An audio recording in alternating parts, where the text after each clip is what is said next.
Today we have Dr. Elise Eifert on our podcast, and I'm so excited to speak with her. Dr. Eifert earned her master's in health promotion and went on to work as an Alzheimer's disease and dementia educator for 5 years before returning to school to obtain her doctorate in public health education and a certificate in gerontology. As faculty at UNC Greensboro, Dr. Eifert studies the dynamics of family caregiving and is interested in how these roles affect senses of identity and community. Elise, thank you so much for being with us today.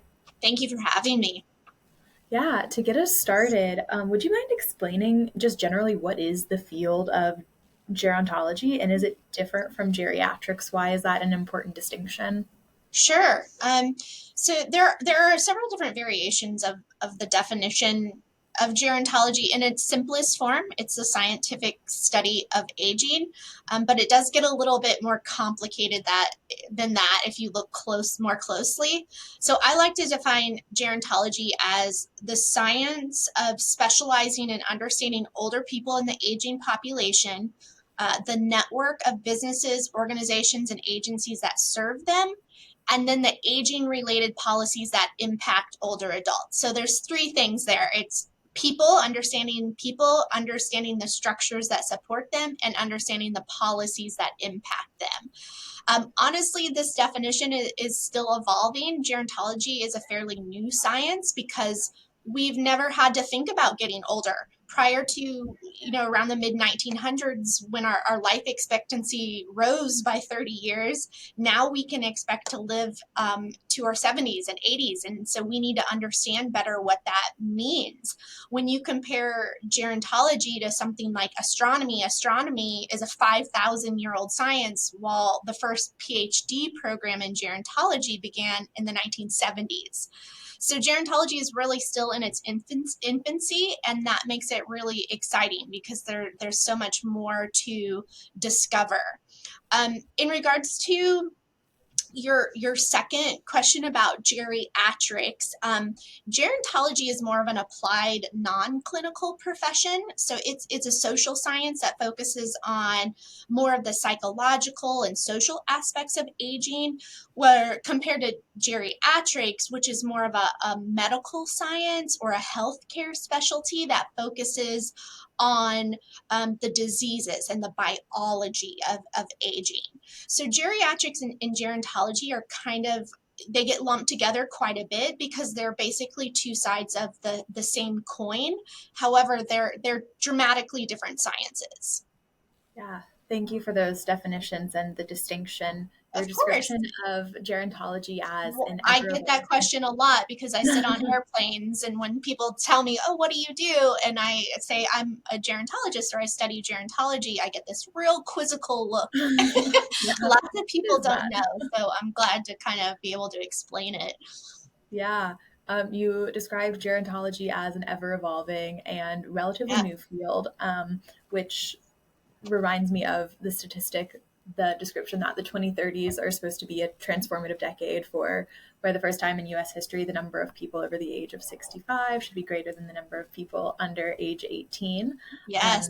And yeah, I think this is points to how large of a field this is growing into. And I'm Sure. curious, how did you first discover the field of gerontology? What was your origin in it? How did it become something you were so passionate about? Oh, great question. This is definitely a long, winding road to where I am now. It really, I think, began with my dad. So my dad is a retired nursing home administrator. And so I grew up in this setting, right? And around older adults and around aging. And I consider myself really lucky. I didn't have just one or two grandmas. I had like dozens of grandmas.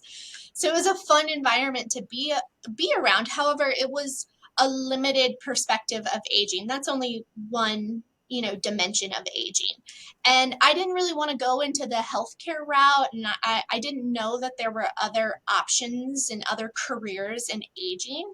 So when it came to college and picking a major, I went with education. And I actually became a high school health teacher. That's where my adult career started. It didn't last long. I won't go into detail, but my first and only year of high school teaching didn't go well, and I left the profession. I went back to college. I got my master's degree in community health.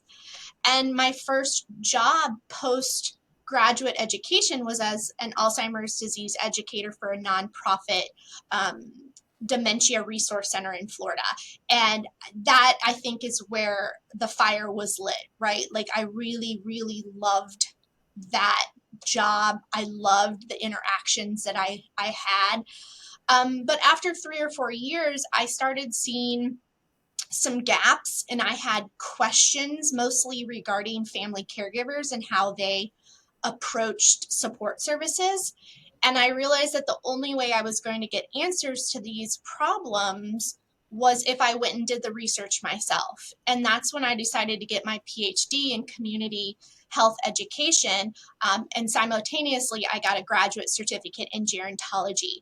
And so that was where I think my true training, scientific training of gerontology was really through my PhD program. Wow. Thank you for sharing. Sounds really incredible. I guess I can jump right in then to talking about your research specifically. It sounds like public health education has always been something central to your career, something you've been passionate about, and Mm-hmm. you transitioned to research during your time as a PhD candidate and now as faculty at UNCG. So, would you mind describing to me a little bit about the focus of your research? Sure. My research predominantly focuses on family care partners and their use of home and community based services. We know, or the literature really tells us, that home and community based services are underutilized by care partners, and there are dozens of reasons why that is. Um, I, in particular, look at care partner identity, and I operate on the premise that many care partners don't self identify as a family caregiver. Therefore, they kind of ignore and don't utilize the support services that are meant to help caregivers specifically. So my research has been trying to understand the ways that influence and shape caregiver identity and how that might impact behavior. I started by developing an instrument called the Family Caregiver Identity Scale, or FCIS, and that measures caregiver identity. And now I've shifted a little bit, and now I'm using that and trying to understand the relationship between positive and negative conversations around caregiving and how that may impact caregiver identity. So, negative aspects of caregiving, like stress, burden, that type of stuff, that receives a ton of attention, way more than the positive aspects of caregiving, which happened, if you look at the literature, happens just as frequently as negative experiences. So I'm exploring some of the work that I'm doing now is if we could frame caregiving in a more positive way, that more care partners might lean in and embrace that caregiver identity. And then hopefully they will use some of the caregiver services that, are meant to support them and help them. Yeah, absolutely. And I love your focus and attention to the positive aspects of Yes, caregiving. it's a huge area that just gets so ignored. Anytime you see the news, anytime you see interventions, they're always so focused on that negative stuff, and it's not that that's not important. That's really important. But all of this other stuff gets ignored, and there's, like life, there's a balance, right? Good comes with bad. But we never ever emphasize that good stuff. And I often have the conversation of, like, well, who wants the role of being a caregiver if it's so bad, right? If all we ever talk about is bad stuff around caregiving, nobody's ever going to want to be a caregiver.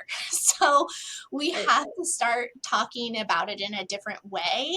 And that's kind of what I'm interested in right now, is how we can change people's perception of family caregiving and make it draw more attention and emphasize some of those positive aspects. Yeah. To help our listeners understand the dual nature, the highs and the lows of caregiving, specifically family caregiving, can we start by discussing the term the invisible second patient. That's something that I've heard in family caregiving settings from various academics who use that to describe the caregiver burden. And I don't want to focus solely on the caregiver burden, but to start us out, can you kind of explain what that term means and how it can apply to family caregiving settings? Sure. I'll do my best. I will say that I'm not very familiar with that term. I mean, I think I kind of get the idea of. I believe when people are saying this invisible second patient is really that so much stress and burden does occur. Like, we know that caregiving negatively impacts the health and well-being of the caregiver, but the person who is most vulnerable, or the person that gets the most attention, is often the patient, or the care recipient. And that caregiver, the care partner, often their needs get ignored, and so they're kind of the secondary patient, where their needs are actually increasing, their health is declining, and their attention, they're becoming more vulnerable. And so we have to not just look at the care recipient, we also need to be focusing on their care partners, typically, a spouse, an adult child, something along those lines.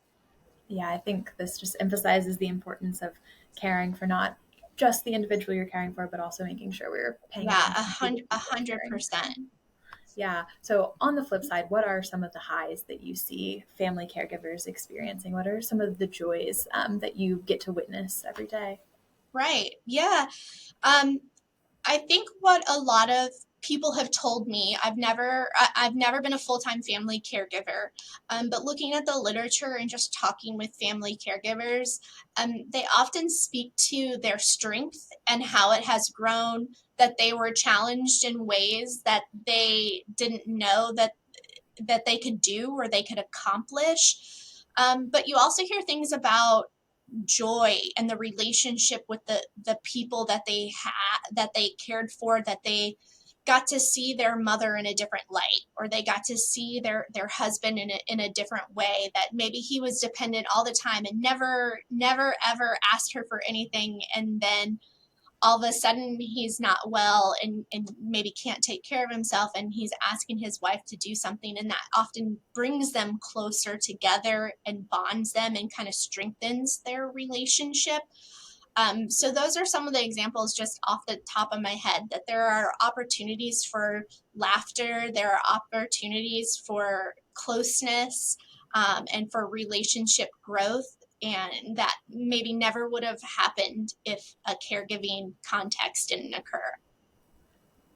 That's wonderful to hear. And it sounds like these joys, this growth for relationship building and experiences can be wonderful accompaniments to caregiving. I can also imagine that these joys don't necessarily come easily. They don't come when one person tries to take on full responsibilities all on their own. It takes a community, and it takes support resources and structures Mm-hmm. that can help this caregiving process to make it a positive experience. So, in your opinion, what are things where novel solutions are needed in gerontology? Where are there promising developments and hope for a more positive future for family caregivers? Oh man, I wish there was a simple answer to this question. I don't I don't think there are areas in gerontology that would not benefit from novel solutions. We have policies in place that have been around since the 1960s. Our long-term care structure has been the same for 30 years. There haven't been new advances in Alzheimer's treatments in 20 years. So much of how we operate is based on ideas that are outdated and have proven to be ineffective, but they're still in place. It's time for change. And there are people and organizations out there who see these opportunities and are taking advantage of it. And not to do a plug, but Care Ya is a great example. It's a simple, innovative solution to a long-standing problem, and that's the cost of care. Gerontology needs more tech people, more entrepreneurs, more investors, more risk takers, more creative types who are kind of willing to think outside of the box and should try something new. There's really lots of reasons to be hopeful that the way my parents are aging is not going to be the same for me when I'm their age. Right. Yeah. And to circle back to your work, caregiving and caring for aging individuals can be a very positive and joyful experience. But in order for it to be that, we need to be supporting these family caregivers through novel solutions like Care Yaya and other, Right, health right. tech platforms. We're And yeah, we're in a longevity revolution, right? Like we have to think of a long game. Um, we have to start planning now. We can't wait until 2060 when 25% of our population is going to be over 65 years of age. We need to be coming up with things right now, and we need to be making plans and changes now so that our society is built for success. yeah. What types of challenges do you foresee as we, as you described, have a rapidly aging society? What sort of implications does this mean to have a Sure. rapidly aging society? Right. Well, I'm gonna change your language just a little bit. I love that you said implications. I don't want to say challenges because I think an aging society has a lot of positive things as well. So it's not just challenges. Older adults are not just bringing challenges to us. They're bringing lots of good things too. So I'll just make that point. I'll get off my soapbox. Um, there's lots of different implications. I mean, nothing about our society is going to be untouched by our changing demographics. Societal aging will impact economic growth.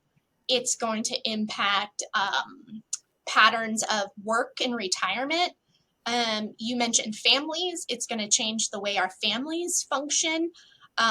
The ability of our governments and communities to kind of provide resources is going to be interesting to see. And then, of course, the prevalence of chronic disease and disability, like who's going to care for these individuals who may be dependent or vulnerable. So there's lots of implications. We should really be looking at some of our other countries around the world. Countries like Japan and South Korea. I mean, they've been dealing what's going to happen to us in probably about 15, 20 years. They've started, to see some of that innovation. They're starting to try to come up with things that they can do to prepare for that aging society. And we could be learning a lot from what these other countries are doing, what's working, what's not working, that type of thing. Absolutely. Yes, thank you so much for clarifying implications. I definitely agree that we as a society can do a much better job of focusing on the positives that an aging Yes. society will bring, and sure there will All be the challenges. wisdom. There's also a Good. ton of room for growth. So, to wrap us up, do you have any kind of wisdom or life lessons you've learned about aging from your experience in gerontology that you would like to share? Yeah, absolutely. The biggest thing for me that I've learned about aging is that we underestimate older adults all the time. My idea of what it means to be 70, 80, 90, even 100 has continually and repetitively just been shattered through the people I've met over the years. TV, movies, social media, the news, whatever is out there that has shaped mine and your perception of getting older is just wrong. Age is just a number, and there are older adults who are living these amazing full lives, and we don't talk about it enough. And so I think what I've just learned in interactions and talking with more and more older adults is that they're incredible, that they're doing really impressive things across their life course. And things don't end at 65. It's another 25, 30 years of great living and learning and growth. And I think elderhood is just a really exciting time. Thank you so much, Elise, for being on our podcast. I personally feel more optimistic about aging in the future after talking with you. So hopefully our Yes, listeners will as we need well. it.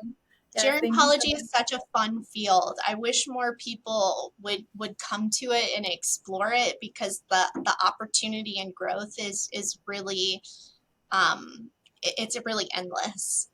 Most definitely. Thank you for Thank you. sharing your expertise Yeah, with of us. course. It was wonderful speaking with you. Thank